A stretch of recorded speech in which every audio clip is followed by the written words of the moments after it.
ஸ்ரீ குருப்யோ நமக. ஓம் ஸ்ரீ சாய்ராம். அன்பார்ந்த சாய் தொலைக்காட்சி நேயர்களே, உங்கள் பாபா மாமியின் ஆத்ம நமஸ்காரங்கள்.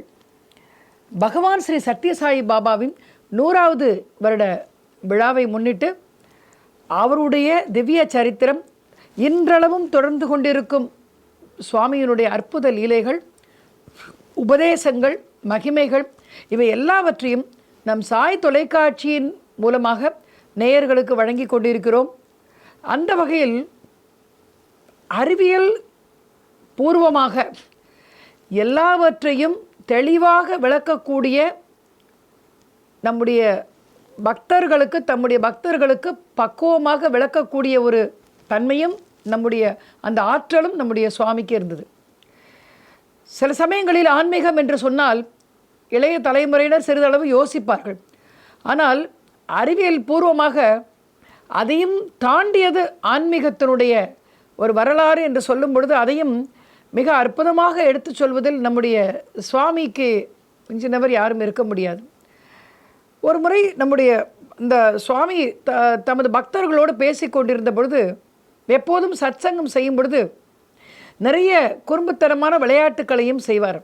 ஆனால் அதிலும் காரணம் இருக்கும், காரணம் இல்லாமல் எதுவுமே இருக்காது. அப்படி பேசிக்கொண்டிருக்கும் பொழுது மனிதனுடைய இந்த மனித பிறப்பு எப்படி சுவாமி நிகழ்கிறது என்று கேட்டபொழுது சுவாமி என்ன சொன்னாராம், அறிவியல் ஆன்மீகம் எல்லாமே என்ன சொல்கிறது என்றால், மனிதன் உடைய பிறப்பு அந்த குரங்கினுடைய அந்த பிறப்பு குரங்கினுடைய அந்த உருவத்திற்கு சமானமாக திகழ்ந்ததால் குரங்கினுடைய இதிலிருந்து மனிதனுடைய பிறப்பு நிகழ்ந்தது என்ற அந்த கொள்கையை நீங்கள் ஏற்றுக்கொள்கிறீர்களா என்று கேட்டபொழுது பாபா சிரித்து கொண்டே என்ன சொன்னாராம், சாதாரண குரங்கல்ல, வாலில்லா குரங்குகள் என்று சொன்னாராம். அப்படி அது எப்படி சுவாமி? உன்னை பக்தருக்கு சுவாமி ஏதோ கிண்டல் செய்கிறார், கேலி செய்கிறார் என்று சொல்லி, அது எப்படி சுவாமி வாலில்லா குரங்குகளோடு மனித இனம் ஒத்து போகிறது என்று எப்படி சொல்வீர்கள் என்று கேட்டபொழுது உடனடியாக, அப்படியா, அந்த குரங்கை நீங்கள் பார்க்க வேண்டுமா? அந்த குரங்கை இங்கே எப்படி பார்க்க முடியும் என்று சுவாமி ஏதோ விளையாடுகிறார் என்று நினைத்து கொண்டிருந்தவர்களுக்கு திடீரென்று கையை அசைத்து அந்த கைகளில் ஒரு ஃபோட்டோவை, ஒரு புகைப்படத்தை வரவழைத்தார். இதோ பாருங்கள், இதுதான் அந்த குரங்கு என்று காண்பித்தவுடன் மலை மேல் இருக்கக்கூடிய, அதாவது எப்போதும் மரத்தின் மேல் இருக்கக்கூடிய அந்த வாலில்லாத ஒரு குரங்குகள் மனிதனுடைய ஒரு குழந்தை கருவறைகள் எப்படி வளைந்து அமர்ந்து கொண்டிருக்குமோ அதே போன்றே உருவம் கொண்ட ஒரு குரங்கு இனத்தை தன்னுடைய கைகளில் ஒரு புகைப்படம் மூலமாக வரவழைத்து அவர் காண்பித்தார். ஆக அவர் அறிவியலையும் ஒரு ஆன்மீகத்தையும் ஒரு பக்குவமாக நமக்கு எடுத்து சொல்லக்கூடிய ஒரு தன்மையையும் நாம் இதிலிருந்து பார்க்கிறோம்.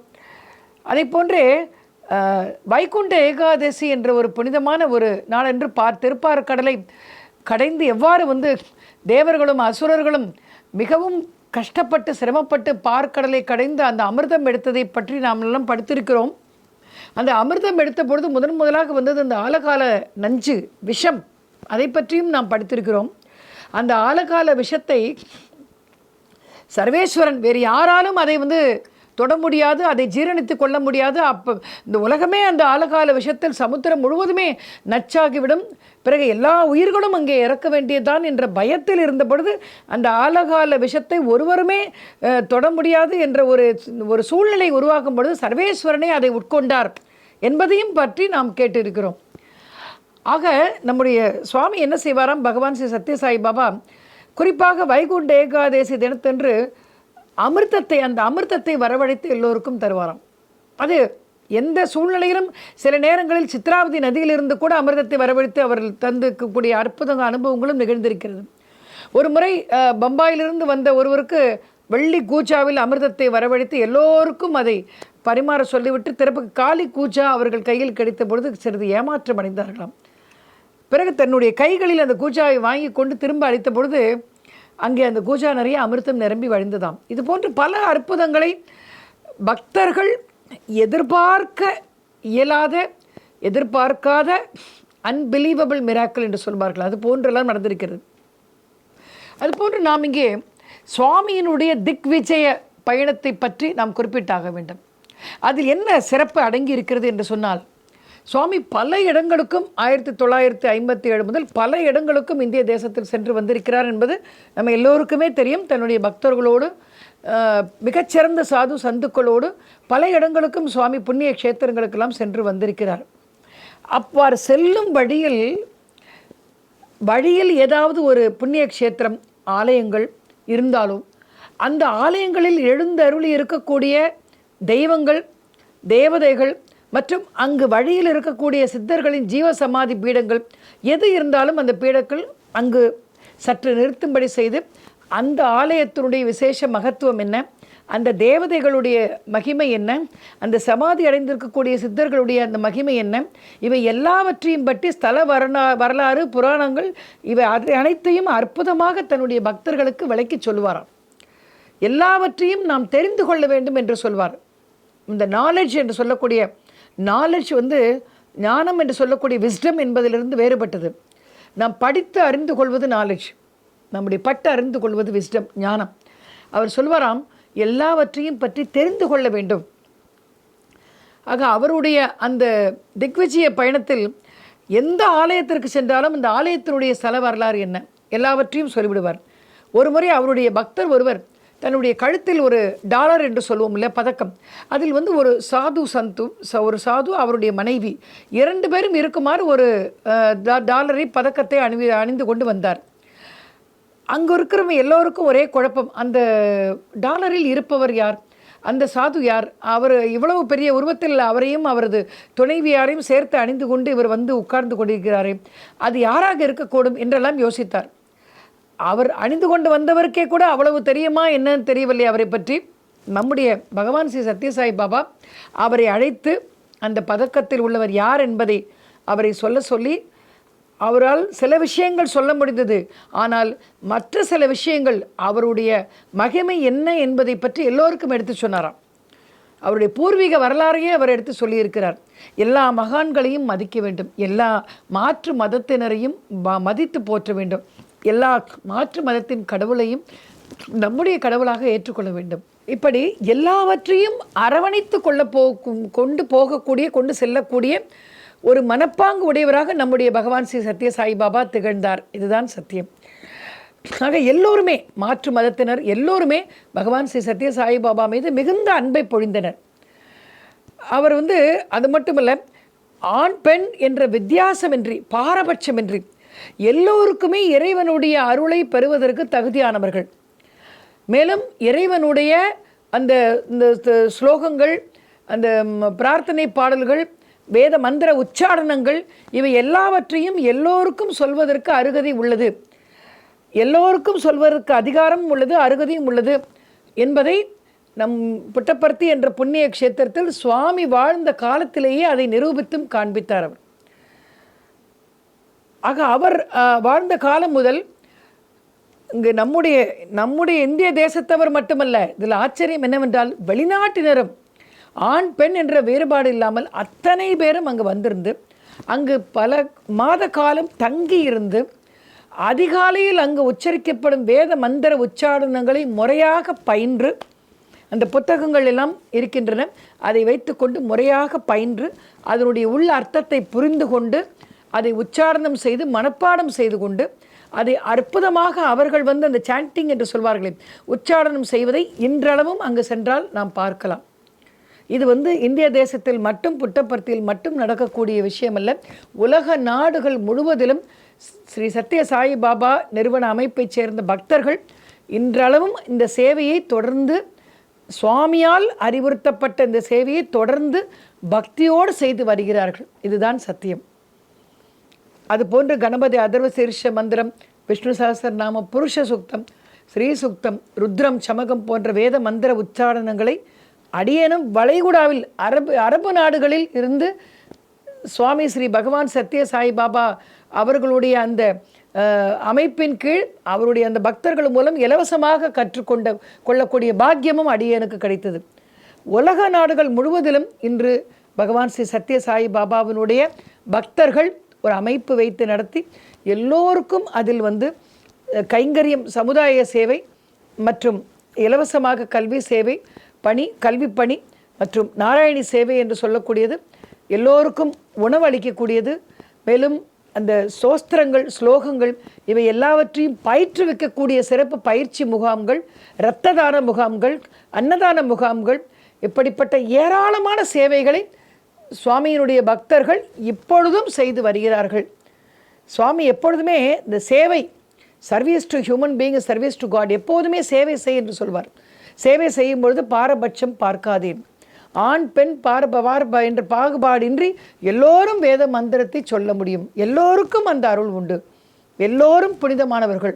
இதில் ஆண்கள் மட்டுமே சிறப்பானவர்கள், உயர்ந்தவர்கள் என்று சொல்ல முடியாது. இதைத்தானே பக்த மீராபாயும் அன்று கோஸ்வாமியிடம் பிருந்தாவனத்தில் சொன்னாள் இல்லையா? கோஸ்வாமியிடம் எல்லோருமாக சென்று பக்த மீரா இங்கே வந்திருக்கிறாள் பிருந்தாவனத்திற்கு என்று சொன்ன பொழுது, அவள் ஒரு பெண், அவளிடம் என்ன புனிதத்தன்மை இருந்துவிட முடியும் என்று கேட்டபொழுது அதையும் மீராவிடம் சொன்னபொழுது மீராபாய் என்ன சொன்னாராம், அம்மா யாரு கோஸ்வாமியா இவ்வாறு சொன்னது? அந்த எல்லோரும் இந்த பூமியில் இருக்கக்கூடிய அத்தனை ஆண்களும் சரி, பெண்களும் சரி, ஸ்ரீ கிருஷ்ண பரமாத்மாவினுடைய கோபர் கோபிகைகள். இங்கு புருஷன் என்று சொல்லக்கூடிய, புருஷோத்தமன் என்று சொல்லக்கூடிய ஒருவர் கிருஷ்ண பரமாத்மா ஒருவர் மட்டுமே. இந்த உண்மையை நிச்சயமாக அவர் அறிவாரே, கோஸ்வாமி அறிவாரே, அவராய் இப்படி சொன்னார் என்று கேட்டபொழுது இந்த செய்தி அவருடைய காதுகளுக்கு எட்டியவுடன், அம்மா என்னை மன்னித்து விடு என்று ஓடி மீராபாய்க்கு நமஸ்காரம் செய்து மீராபாயை போற்றி மதித்து வணங்கினாராம். அப்படி புனிதத்தன்மையில் ஆண் பெண் என்ற வேறுபாடு கிடையாது. ஆத்மார்த்தமான பக்தியோடு உள்ளத்தில் எல்லோருக்கும் நல்லதே நினைக்க வேண்டும், நல்லதே செய்ய வேண்டும் என்று எவர் ஒருவர் நினைத்தாலும் அவர்களும் புனிதத்தன்மை பெற்றவர்கள். உள்ளத்தில் அவர்களால் சொல்லுவாங்க, அந்த உள்ளத்தால் நாம் உயர்ந்தவர்களாக உத்தமர்களாக இருக்க வேண்டும். ஆக அப்படிப்பட்டவர்கள் புனிதமானவர்கள், எல்லோருமே புனிதமானவர்கள் தான் என்பது நம்முடைய பகவான் ஸ்ரீ சத்யசாயி பாபாவினுடைய வாக்கு. ஆக எல்லோருமாக சேர்ந்து வேத மந்திர உச்சாரணங்களை சொல்லலாம். எல்லோருக்கும் அந்த பாக்கியத்தை அளித்தார். அவருடைய இருப்பிடத்தில் இன்றளவும் ஆண் பெண் அனைவருமே வேத மந்திர உச்சாரணங்களை அதிகாலையில் அங்கு செய்து கொண்டிருப்பதே அற்புதம். அந்த அற்புதமான ரம்யமான ஒரு சூழ்நிலையை நாம் அங்கு சென்றால் ஆனந்தமாக அனுபவிக்கலாம். இப்படிப்பட்ட ஒரு அற்புதங்களையெல்லாம் பகவான் ஸ்ரீ சத்யசாயி பாபா தம்முடைய வாழ்நாள் முழுவதும் செய்து கொண்டிருந்தார். இன்றளவும் அந்த சேவை தொடர்ந்து கொண்டு வருகிறது. பகவான் ஸ்ரீ சத்யசாயி பாபா எந்த இடத்திற்கு சென்றாலும் அந்த இடத்தினுடைய ஸ்தல வரலாறு, அதனுடைய மகிமைகளை நம்முடைய பக்தர்களுக்கு எடுத்து சொல்வது வழக்கம் என்பதை பார்த்தோம். அவ்வாறு ஒரு முறை பெங்களூரில் அமைந்த திப்பேனஹள்ளி என்ற இடத்தில் அருகில் இந்த 2 நதிகள் சங்கமிக்கும் இடம், கூடல சங்கம தேவர் என்ற சங்கமேஸ்வரர் என்ற சர்வேஸ்வரர் வீற்றிருக்கக்கூடிய மிக புராதனமான, பல ஆயிரக்கணக்கான ஆண்டுகளுக்கு முன்னால் அமைக்கப்பட்ட மிக புராதனமான ஒரு ஆலயம் அது. அந்த ஆலயத்தை மகாபாரதத்தினுடைய பஞ்சபாண்டவர்கள் வடிவமைத்ததாக ஒரு வரலாறு உண்டு. அப்படிப்பட்ட ஒரு சங்கமேஸ்வரருடைய புராதனமான ஆலயம் அங்கே இருக்கிறது. அந்த இடத்தில் அந்த இடத்திற்கு அருகில் அந்த 2 நதிகள் கூடுகின்ற அந்த சங்கமிக்கும் இடத்தில் ஒரு நீர் சேமிப்பு நிலையம், வாட்டர் ரிசர்வேயர் என்று சொல்வார், நீர் சேமிப்பு நிலையம் ஒன்று கட்டுவதற்காக சில திட்ட பணிகள் எல்லாம் மேற்கொள்வதற்காக, ஆராய்வதற்காக பொறியாளர்கள், இன்ஜினியர்ஸ் எல்லோரும் வருகை தந்தார்கள். அதற்கும் உதவி செய்வதற்காக நம்முடைய பகவான் ஸ்ரீ சத்யசாயி பாபாவும் அங்கு சென்றிருந்தார். அவர் நம்முடைய சென்னைக்கு மட்டும் தண்ணீர் தரவில்லை, ஆந்திராவிற்கு மட்டுமில்லை, பல்வேறு மாநிலங்களுக்கும் இது போன்ற திட்டங்கள் செய்வதற்கும் பல்வேறு உதவிகளையும் அவர் செய்துள்ளார். தம்முடைய சத்யசாயி பாபா அறக்கட்டளையிலிருந்து பல்வேறு உதவிகளையும் அவர் செய்துள்ளார். அவர் விட்டு சென்ற பணிகளை இன்றளவும் அவருடைய பக்தர்கள் செய்து கொண்டு வருகின்றனர். அப்படி அந்த நீர் சேமிப்பு நிலையத்தில் இந்த ஆராய்ச்சிகள் எல்லாம் செய்து கொண்டிருக்கும் பொழுது இந்த பொறியியல் வல்லுநர்கள் எல்லோரும் அதை பற்றி விவாதித்து கொண்டிருந்தார்கள். காரணம், 2 நதிகளுக்கு நடுவில் ஒரு கட்டுமான பணிகள் எல்லாம் துவங்க வேண்டும் என்று சொன்னால் அதற்கு மிகவும் எச்சரிக்கையாக, மிகவும் பாதுகாப்பாக செய்ய வேண்டிய ஒரு கடமை உள்ளது. ஆகையால் அவர்கள் இவ்வாறு இதை பற்றி யோசித்து கொண்டிருக்கும் பொழுது நம்முடைய பகவான் ஸ்ரீ சத்யசாயி பாபா திடீரென்று ஒருவரை அழைத்து, உங்களுடைய மேற்பார்வையில் தான் இந்த பணிகள் எல்லாம் விரைவாக நல்ல முறையில் நடந்தேறும்.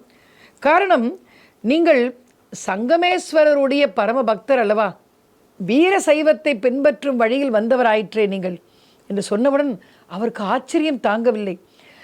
காரணம், அன்று முந்தின நாள் இரவுதான் தன்னுடைய சங்கமேஸ்வரரை தன்னுடைய ஒரு வேண்டிக் கொண்டு பிரார்த்தனை செய்து கொண்டு, சுவாமி இது போன்று ஒரு பணியை துவங்குவதற்காக நாங்கள் எல்லோரும் திட்டமிட்டு இருக்கிறார்கள்.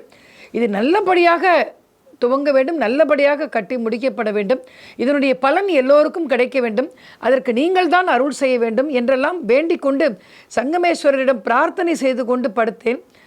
இன்று எனக்கு சங்கமேஸ்வரரே என்று எனக்கு உத்தரவு கொடுத்தது போன்ற ஒரு தோற்றம் எனக்கு தருகிறது. சுவாமி சொன்னவுடன் என்று மிகுந்த ஆச்சரியமாம். அது மட்டுமல்ல, அவருடைய கைகளை நீட்ட சொல்லி பகவான் ஸ்ரீ சத்ய சாய்பாபா அவருடைய கைகளில் ஒரு ஸ்படிகலிங்கம், அந்த ஸ்படிகலிங்கத்தை அவருடைய கைகளில் அங்கு வைத்தபோது சூரிய ஒளி உச்சியிலிருந்து அந்த ஸ்படிகலிங்கத்திற்கு நேராக அந்த ஒளியை பாய்ச்சியதாம். அப்படிப்பட்ட அந்த க்ஷண நேரத்தில் அந்த ஸ்படிக லிங்கத்தை பார்த்தவுடன் கண்கள் கூசக்கூடிய ஒளிமிக்க ஒரு லிங்கமாக அது தோன்றியது. அங்கே இருக்கிற எல்லோரும் கண்கள் இமை கொட்டாமல் அப்படியே அதை வாயை பிளந்த வண்ணம் பார்த்து கொண்டு ஆச்சரியமாக எவ்வளவு ஒரு பிரகாசமாக மின்னுகிறது இந்த ஸ்படிகலிங்கம் என்று பார்த்து கொண்டிருந்தார்கள். அந்த ஸ்படிகலிங்கத்திற்கு மேல் ஒரு வில்வ இலையும் வரவழைத்து அதை அர்ச்சனை செய்து அதற்கு மேல் ஒரு சந்தனத்தையும் வரவழைத்து அந்த சந்தனத்தோடு சேர்த்து அவருடைய கைகளில் அளித்து, உன்னுடைய தலைமையின் கீழ் இந்த பணி நல்ல முறையில் நிறைவேறும், கவலைப்படாதே, சங்கமேஸ்வரருடைய அருள் எப்போதும் உங்களுடன் இருக்கும் என்று ஆசீர்வதித்தாராம். இந்த ஆசீர்வாதம் சங்கமேஸ்வரரே தனக்கு அளித்ததை போன்று ஒரு சந்தோஷம் அவருக்கு. அந்த கூடல சங்கம தேவர் சங்கமேஸ்வரர் என்பதை பற்றி குறிப்பிட்டோம் அல்லவா? இதனுடைய விசேஷ மகத்துவம், இதற்கு பின்னால் இருக்கக்கூடிய மாபெரும் ஒரு யோகீஸ்வரரை பற்றியும் நாம் தெரிந்து கொண்டாக வேண்டும், அவசியம் அறிந்து கொண்டாக வேண்டும். கிட்டத்தட்ட ஒரு 12வது நூற்றாண்டில் வீர சைவம் ஆதி காலம் தொட்டே இருந்து வருகிறது. அந்த வீர சைவத்தை மறுமலர்ச்சி அடைய செய்து வீர சைவத்தை உலக நாடுகள் முழுவதும் கொண்டு சென்று ஒரு மிகப்பெரிய ஒரு புரட்சியை ஏற்படுத்திய ஒரு மாபெரும் யோகீஸ்வரர் ஸ்ரீ பசவேஸ்வர் மகாராஜ் என்ற மாபெரும் மகான் வாழ்ந்த ஒரு இடம். அது மட்டுமல்ல, அவர் வச்சனகொழு என்று கன்னடத்தில் கிட்டத்தட்ட அந்த சங்கமேஸ்வரரை கூடல சங்கம அந்த இடத்தில் குடியிருக்கும் அந்த வீற்றிருக்கும் சங்கமேஸ்வரரை பற்றி 1000க்கும் மேற்பட்ட அந்த பாடல்களை ஸ்லோகங்கள் என்று சொல்வார்கள். அதை கன்னடத்தில் வச்சனகொழு என்ற பெயரில் அவர் எழுதி அருளியுள்ளார்.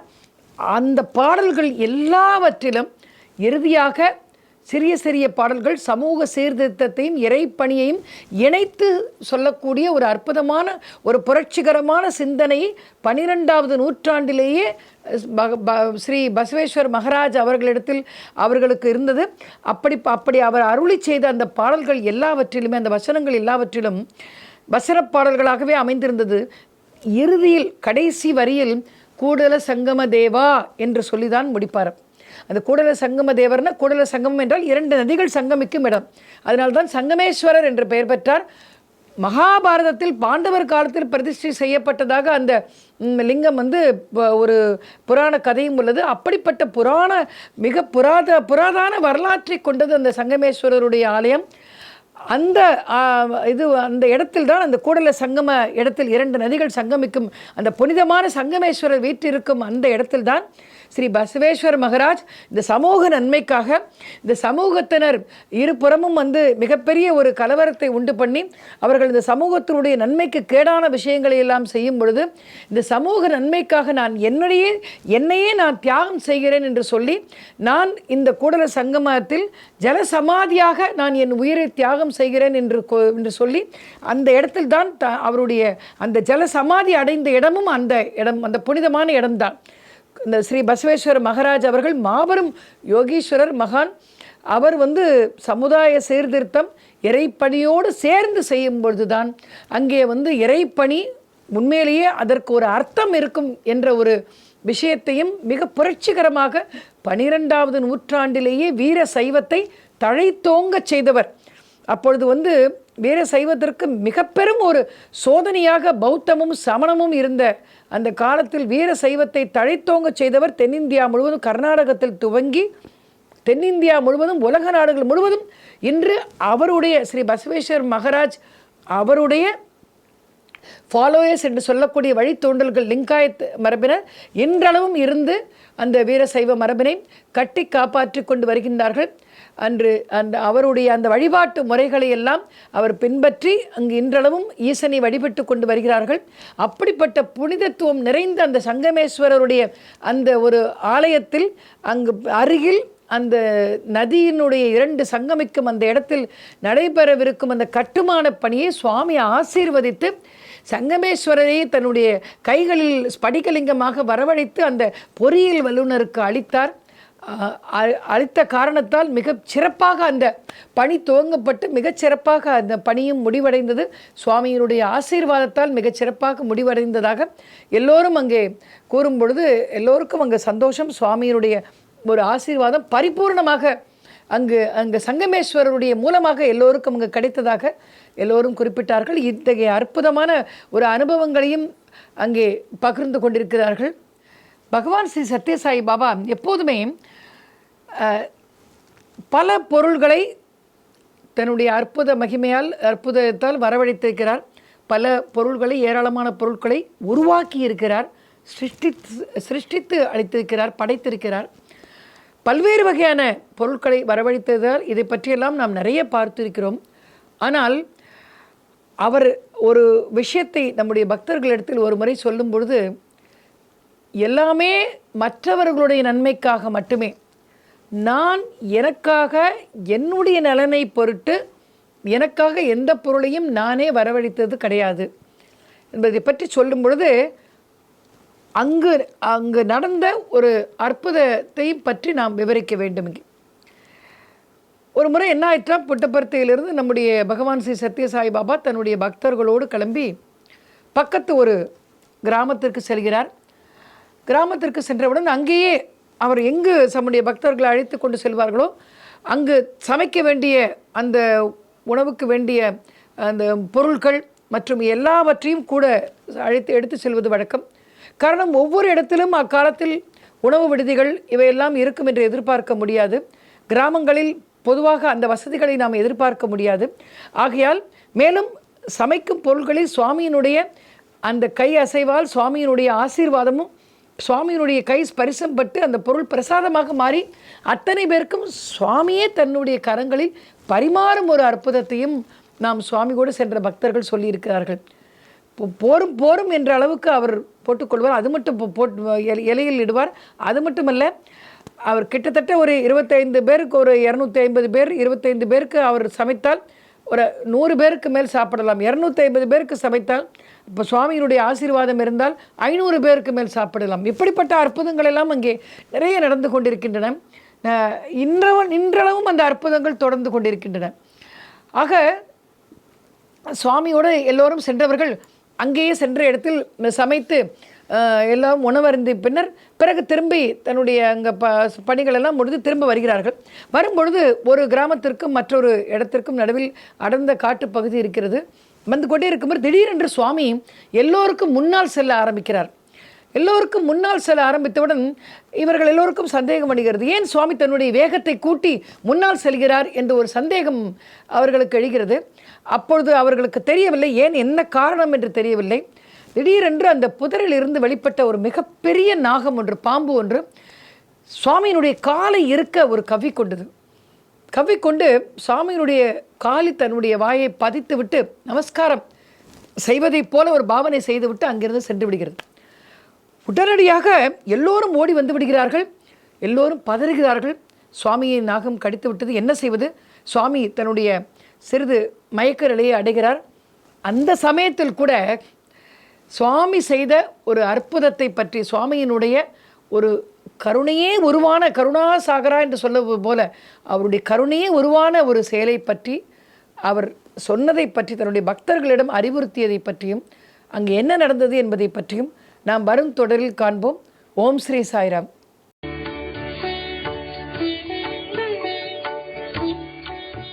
தமிழில் முதல் பக்தி சேனல் சாய் டிவி.